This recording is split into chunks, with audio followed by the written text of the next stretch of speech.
presented by Nikhil Bedardi Official.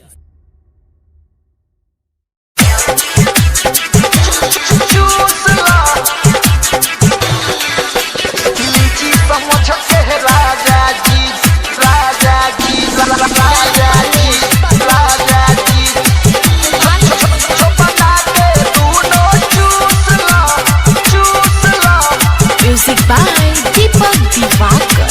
दहिया के गर्मी न तनिको सहाता है, कोनो उपाय करो अब ना रहता है।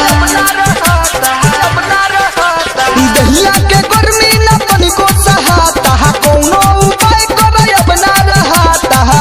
दाल भात बनल बाटे भर पेट ठूस ला। दाल भात बनल बाटे भर पेट ठूस ला। लीची समझ के राजा जी जो बना के दोनों चूस ला। लीची समझ के राजा जी जो बना के दोनों चूस ला। लीची समझ के राजा जी Bajrang Recording Studio, जो बना के दोनों चूस ला, चूस ला। लीची समझ के राजा जी, राजा जी, राजा जी जो बना के दोनों चूस ला। छोड़ता जवानी पानी से बदान से, ऐसे ना रूसा राजा अपना हो धान से, अपना हो धान से। छोड़ता जवानी पानी से बदन से, ऐसे नहीं रूसा राजा अपना हो धन से, अपना हो धन से, अपना हो धन से। करो नहीं माना राजा बात हमर सुन ला।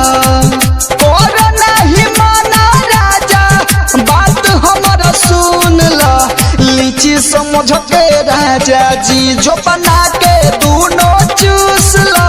लीची समझ के राजा जी जो बना के दोनों चूस ला। लीची समझ के राजा जी,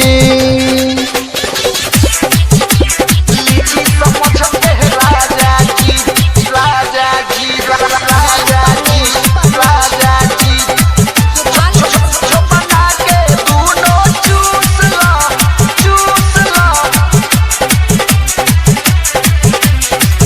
निखिल बेदर्दी काहे बने कसाई। ऋतिक पांडे राजन बड़ी मजा है, बड़ी मजा है। निखिल बेदर्दी काहे बने कसाई। ऋतिक पांडे राजन बड़ी मजा आई, बड़ी मजा आई, बड़ी मजा आई। रणधीर दुर्गा नहीं हमारा से घूस ला। दीपक सूरज नहीं हमारा से घूस ला। लीची समझ के राजा जी जो बना के दोनों चूस ला। लीची समझ के राजा जी जो बना के दोनों चूस ला। लीची समझ के राजा जी। Bajrang Recording Studio, Apahar.